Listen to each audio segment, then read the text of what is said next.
한 언론사에서 2021년 주요 대학 신학과 정시 경쟁률 현황을 보도했습니다.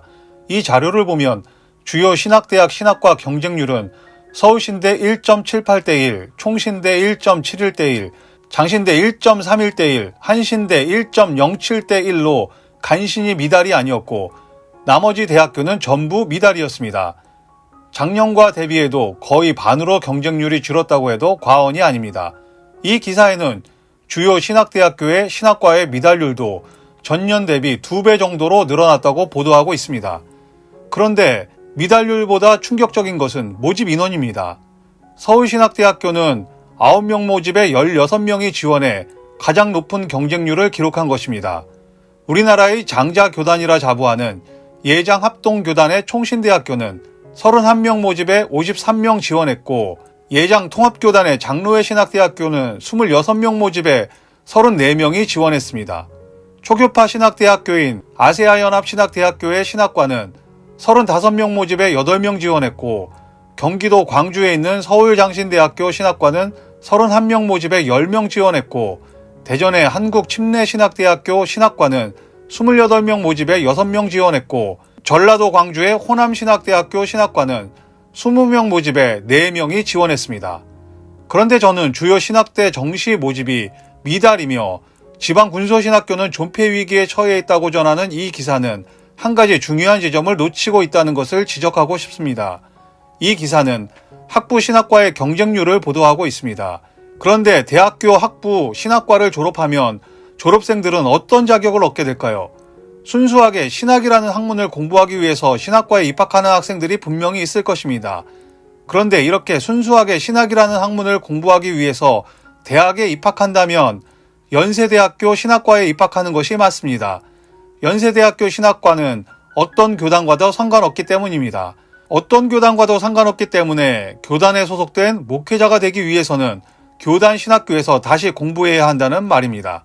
그러니 교단에 속한 신학과에 입학한다는 것은 그 교단의 목회자가 되겠다는 것이 가장 중요한 목적일 것입니다. 그런데 말입니다. 학부 신학과를 졸업해도 목회자 자격은 주어지지 않습니다. 대학원의 목회자 석사 과정인 MDB 과정을 다시 공부해야 합니다. 이 과정은 학부 신학과의 커리큘럼과 거의 동일하다고 보시면 됩니다. 신학과가 아닌 다른 일반 대학에서 공부하고 신학대학원의 MDB 과정에 입학해 3년간 목회학 석사 과정을 공부하는 사람이나 학부 신학과를 졸업해서 MDB 과정에 입학한 사람이나 아무런 차이가 없다는 것입니다. 그러니 목회자가 되기 위해 학부 신학과에 입학할 어떤 이유도 없는 것입니다. 어떻게 보면 어차피 MDB 과정에서 학부의 신학 과정보다 더 밀도 높게 공부하게 되니 오히려 다른 학과에서 공부하는 편이 자신의 역량을 높이기 위해 훨씬 유리합니다. 그러다 보니 학부 신학과는 고등학교 때 성적이 좋지 않은 학생들 중에 교회 생활을 열심히 했거나 부모님이 신앙생활을 열심히 하는 분들의 자녀들이 점수에 맞춰 입학하는 경우가 아니면 입학할 이유가 거의 없다는 것입니다. 사실상 1990년대 초반 우리나라에 MDB 제도가 도입되면서부터 학부 신학과의 몰락은 예견되었다고 봐야 합니다. 그런데 사실상 더 큰 문제는 목회학 석사 과정인 MDB 과정입니다. 1990년대 초반 미국의 시스템을 그대로 국내에 도입하며 목회학 석사 과정을 졸업해야 목사 안수 자격을 부여하는 제도가 생겨납니다. 그전까지는 학부 신학과를 졸업하면 바로 전도사가 되고 목사 안수를 받을 수 있는 자격이 주어졌습니다. 그런데 1990년대부터 2000년대 초반까지는 대한민국 교회의 최고 절정기이기도 했습니다.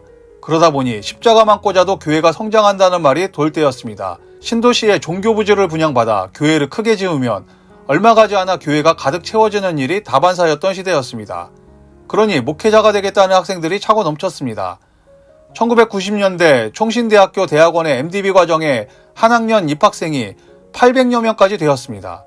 문제는 교육부에서 허가한 목회학 석사 과정의 정원은 10분의 1도 되지 않았는데 목회 연구과정이라는 이름을 붙이고 교단에서 이를 인정해 주어 교육부 인가의 10배가 넘는 학생들을 받은 것입니다. 그래서 어떤 강의는 한꺼번에 300명이 넘는 학생들이 강의를 듣기도 했습니다.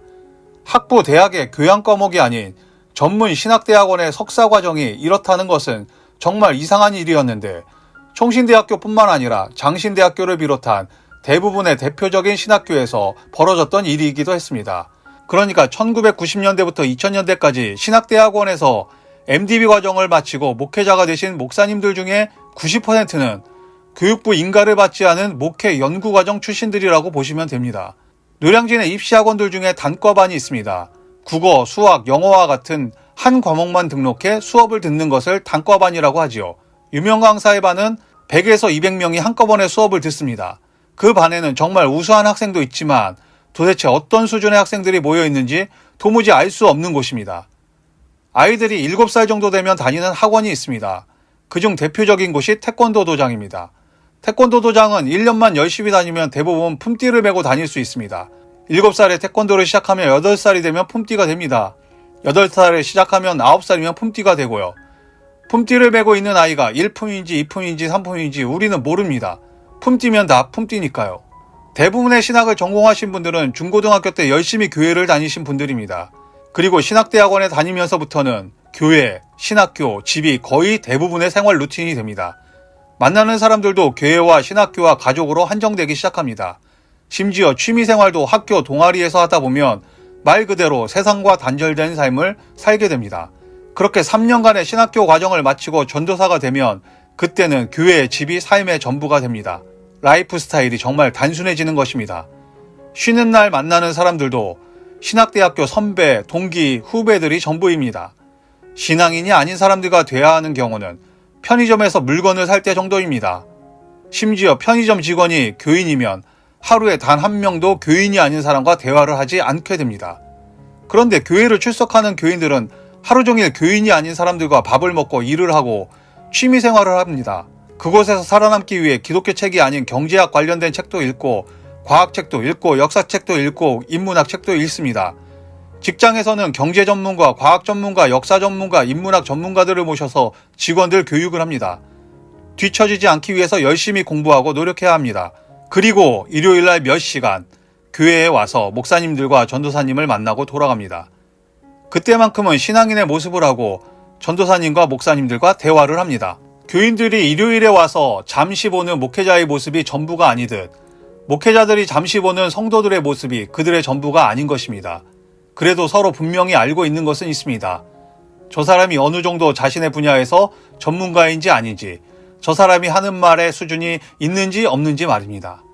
목회자들이 성도들과 대화해보면 아는 것처럼 성도들도 목회자들의 설교를 듣고 대화를 몇 번 하다 보면 금방 알게 됩니다.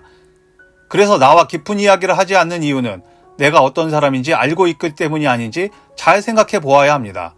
제가 지난 영상에서 기독교 문화를 한마디로 표현하면 저급함이라고 했습니다. 기독교가 저급하다는 것은 결코 아닙니다. 하나님이 창조한 창조가 완벽하기 때문에 기독교 문화의 본질은 최고의 문화라는 것에 동의합니다. 문제는 기독교 문화를 표현하는 이들인 것입니다. 누가 기독교 문화와 관련된 일을 하고 있는지요? 문화 전문가인가요? 아마 대부분 목사님들이 문화사역이라는 이름으로 문화와 관련된 일을 하고 있을 겁니다. 기독교 문화사역의 대표적인 두 영역은 아마도 찬양과 출판일 것입니다. 찬양사역자라는 분들도 대부분 목사님이거나 선교사님입니다. 기독교 출판사의 대표나 직원들 대부분은 신학을 전공한 목회자입니다. 비단 문화뿐 아니라 기독교 관련 단체들은 대부분 목사님들이 일하고 있습니다. 신학대학교를 졸업한 목회자가 아니면 인정을 못 받는 분위기이기도 합니다. 앞서 말씀드렸지만 신학교에 입학하는 분들이 어떤 분들인가요? 많은 경우 고등학교 다닐 때 공부를 그렇게 잘하지 못했던 분들이 하늘에서 내린 신령한 불을 받았다며 입학합니다. 게다가 세상과 담쌓고 하루 종일 교회 다니지 않은 사람들을 단 한 명도 만나지 않은 분들입니다. 그런데 이렇게 입학해서도 괜찮은 교회에 자리를 잡지 못하고 밀려난 분들이 문화사역을 한다고 나선 경우가 허다합니다. 기독교 관련 단체들도 거의 다르지 않다고 보시면 됩니다. 이런 분들이 기독교라는 이름을 붙이고 음악을 합니다. 신학적인 음악을 해야 한다며 온갖 교리의 잣대를 가져다 대며 음악을 저급하게 만들어 버립니다.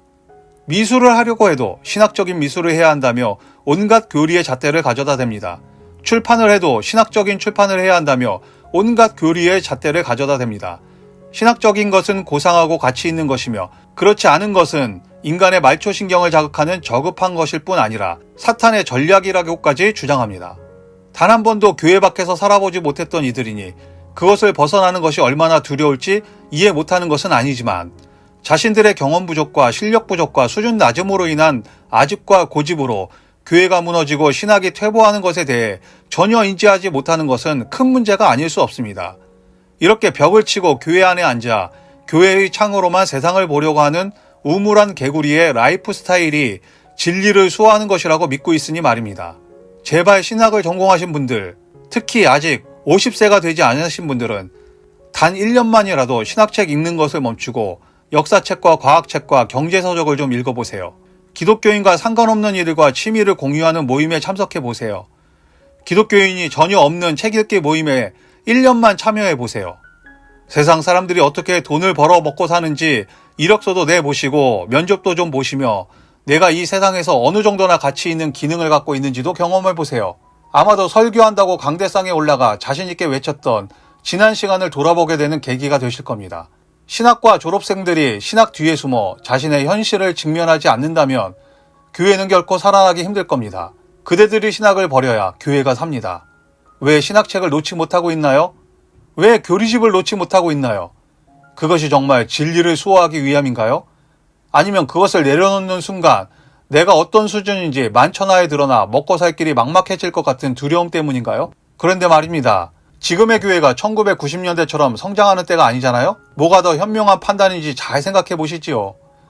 대형교회 담임 목사 하기도 어렵고 그렇다고 작은 교회에서 월세 걱정하며 이중직으로 사는 것도 싫잖아요? 대형교회 교구 담당 목사로서의 안정적인 삶을 기대하기도 힘들고 교회 옆에 기생하던 기관이나 단체도 후원이 팍팍 줄어 내가 설 자리도 없고요. 50세 넘으신 분들이 어차피 하던 거 해야지 어쩌겠습니까? 하지만 그게 아니라면 하루라도 젊을 때 신학책 뒤에 비겁하게 숨어서 선배 목회자 비난하고 신자들에게 훈장질하는 거 배우지 말고 이 세상에서 조금이라도 유익이 되는 삶을 살아보세요. 그러면 어디 부자 하나 잘 만나서 후원이나 받으며 살려는 비루한 삶을 벗어나 내가 땀 흘리고 발로 뛰어번 돈으로 당당하게 살 수 있을 겁니다. 그런 게 아니라면 자신있게 개척하시면 되고요. 그럴 생각 없으시잖아요? 오늘도 시청해주셔서 감사합니다.